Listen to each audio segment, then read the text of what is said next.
Hey there, welcome. Today is the continuation of the topic of non-duality and karma yoga. The last video was about how if we really want to do karma yoga, we have to hold a state of joy, a state of compassion. We have to hold these pleasant, sensuous, emotional states for the world in order to make it sustainable, to make it last long, to make ourselves motivated to do service for others. I mentioned how within this includes taking care of our own body and mind and keeping healthy and not just sacrificing our own being for others and thus becoming a burden later in life. And so this video is how do we increase our vibration? How do we create feelings of joy, feelings of love, feelings of passion, and those blissful moments that I'm speaking about. And there's literally infinite ways to do this. That is not a lie, that's not an exaggeration, because there's infinite good feelings. And there's infinite types of feelings in regards to the unity of everything and everyone. But I'll just surmise a few that I think are really important. For starters, keeping the body healthy. So feeding it vibratory, fresh produce, healthy, clean grains and legumes and nuts.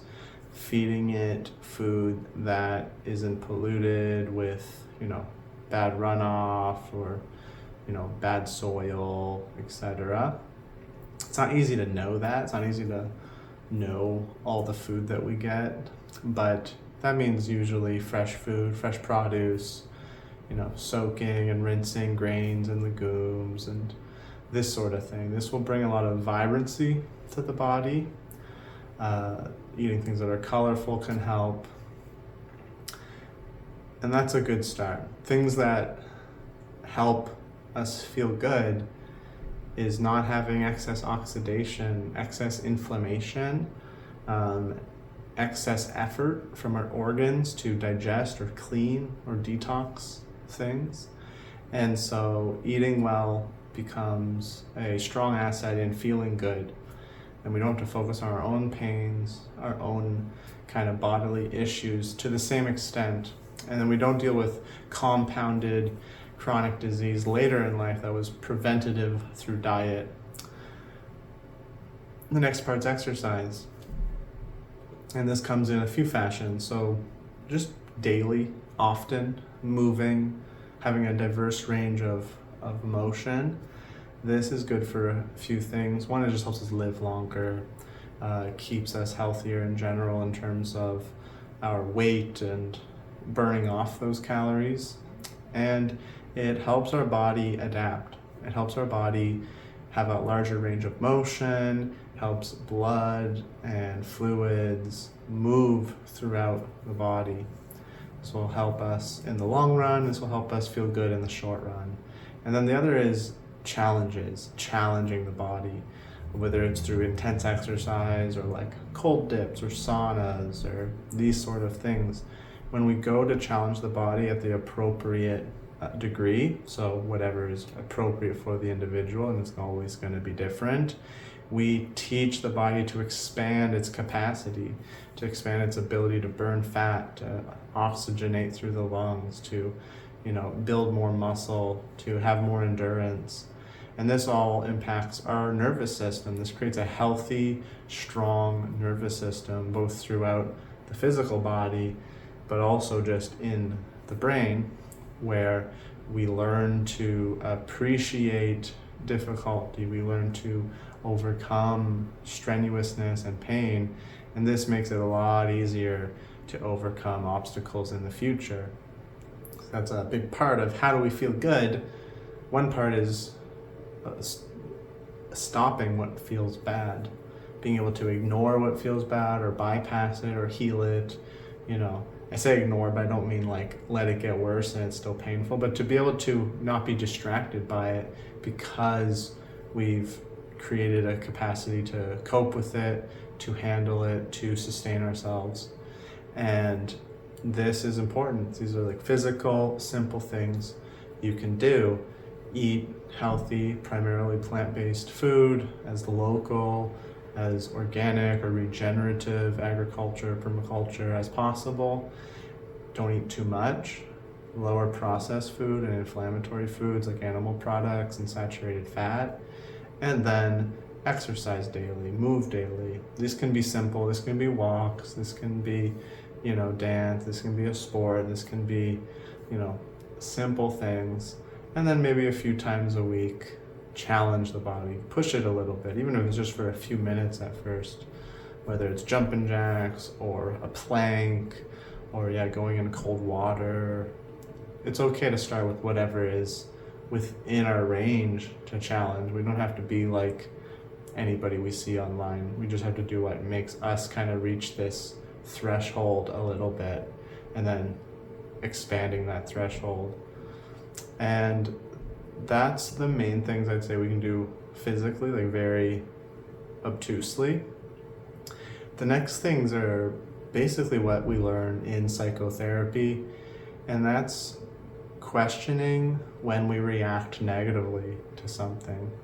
When we react negatively to what somebody says, when we react negatively to an appearance, an event, when we react negatively to our own thoughts. If we think something and we react emotionally to that, to pay attention. So to practice a sense of mindfulness and awareness of our own feelings and awareness of when they arise. And then we can start asking why they arise. Why do I not feel good now? Wait, what happened that triggered that? And then we question our beliefs around that. We question why we believe the thing that caused us to feel suffering or to feel negative or feel sad or anxious or afraid or self-loathing. They might be assumptions about other people. They might be negative labels that we give ourselves. Assumptions of other people might be like, oh, they don't like me, or they're judging me, or they're talking about me. They must be mad at me. It could be labels we give ourselves, like I'm a failure, I'm no good, I'm rotten, I'm bad, whatever. I'm not successful, will never be successful. It could be judging another being, judging what somebody did as really negative, putting negative labels on it, So we'll see that we might have like very subtle, sometimes, beliefs about ourselves, about another person, about an event. A lot of times these are assumptions, or they are just subjective judgments. So to be able to question those, pull back, observe them, and reframe them. Well, I don't know what they're thinking about me. Who knows? To be able to move to a neutral space. And then maybe you could go a step further. Well, maybe they're talking good about me, or maybe it's good that I receive feedback, or maybe it's nice that people are thinking about me,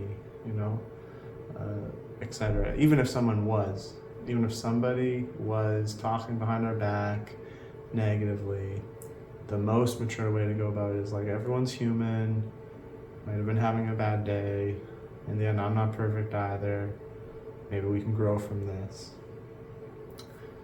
For calling ourselves names, giving ourselves negative labels, to say, I don't believe that, that's just an opinion. I've been conditioned to think that way. I'm trying in these ways. I have these talents, or I am lovable in these ways.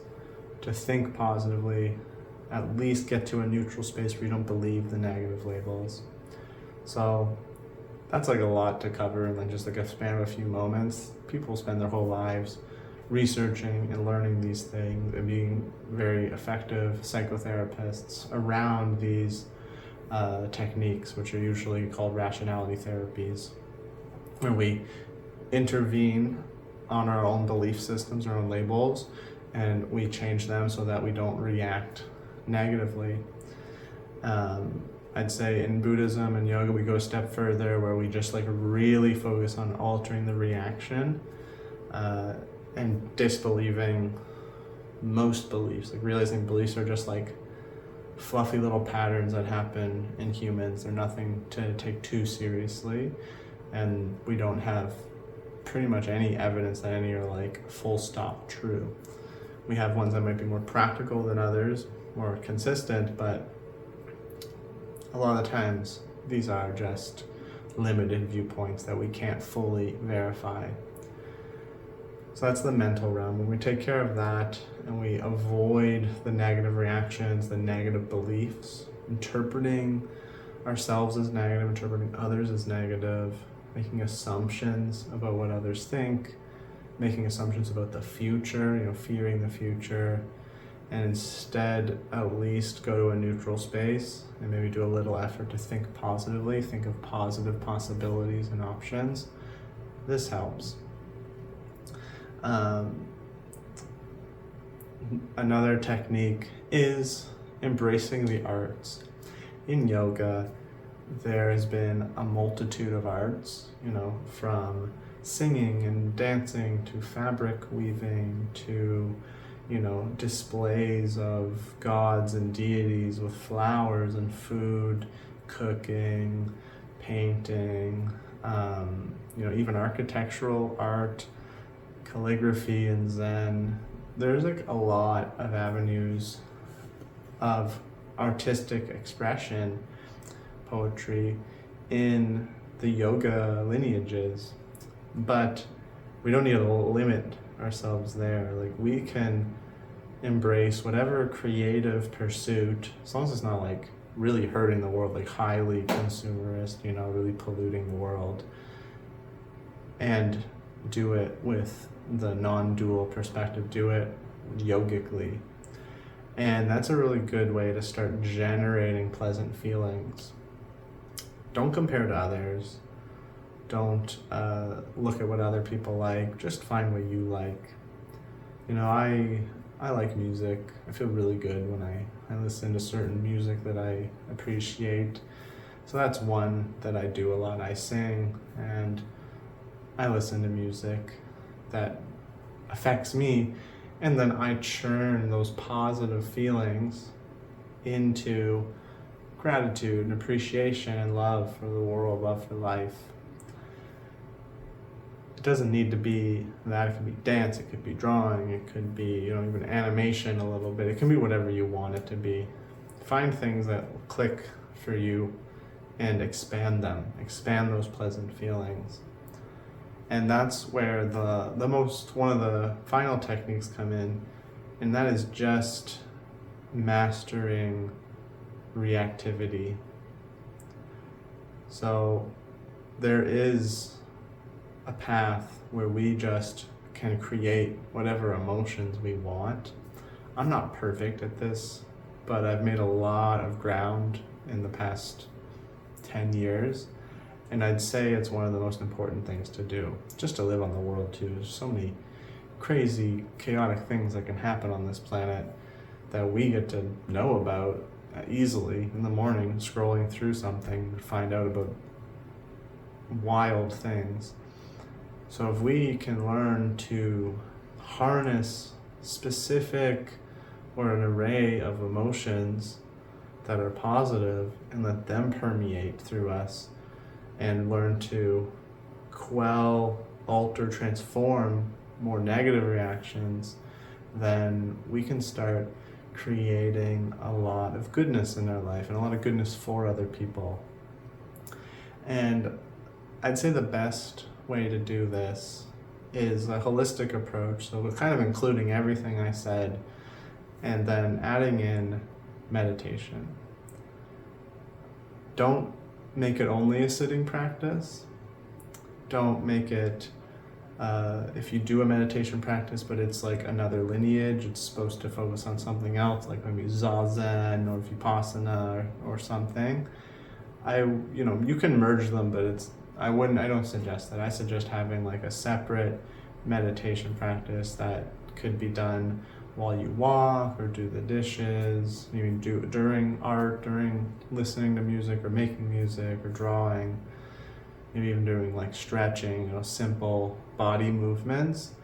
where we learn to just appreciate and accept what is without labels, accept the body, but don't say like, oh, I accept being overweight. Don't give it the label overweight.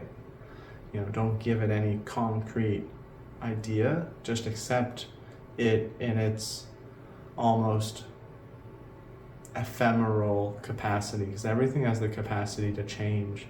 So if you accept what is our own being and existence as it is, which includes its capacity to change and change for the better, then things can move a little nicer.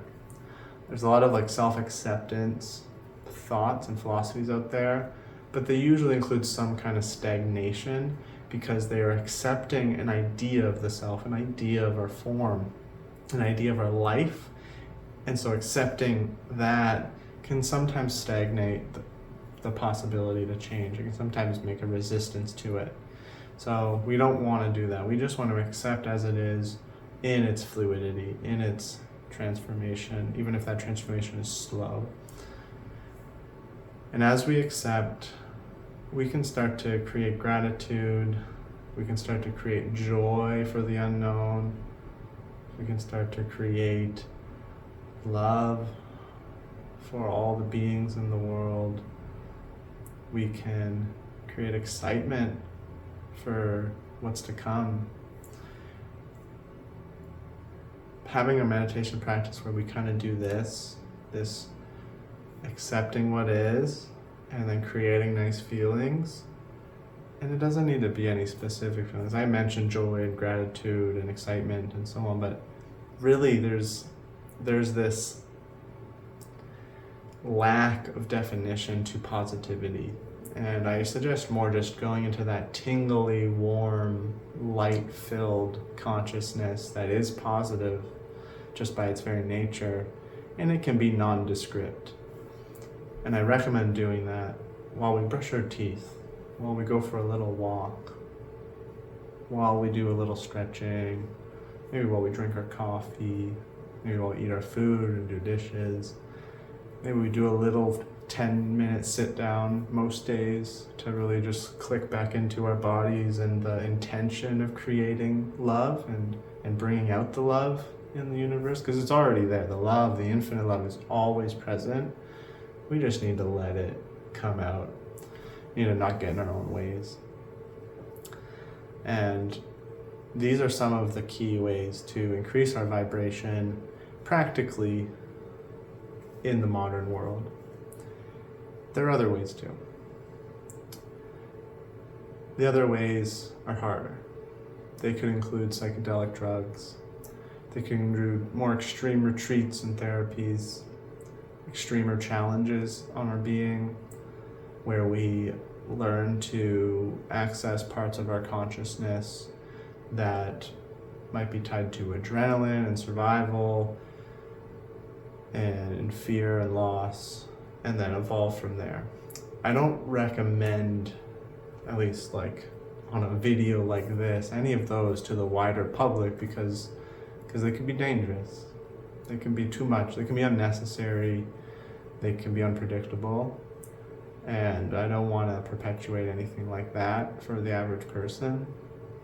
But in the history of tantric yoga and bhakti yoga, there's lots of fasting. There's lots of rituals that might seem a little odd, peculiar, or dangerous to us. There's a lot of, drinking soma, basically the ayahuasca of India. There's a lot of sexual, spiritual pursuits and even sexual misconduct that for the sake of expanding consciousness would get accepted, almost like free pass, if you will. And this isn't appropriate for this day and age. And so I tread lightly on the vibratory paths, which are usually tantric. And I focus mostly on what we have evidence of that works. And a lot of those things are very similar to things that yogis would do. Eating moderate, healthy, mostly plants, having some level of exercise, physical motion, and facing some adaptive moments for the body, meditating, focusing, questioning our beliefs so that we can, remove our negative reactions, and mastering the emotions. That's just all normal for a yogic practice. That's normal for a lot of saints and sages and monks throughout history.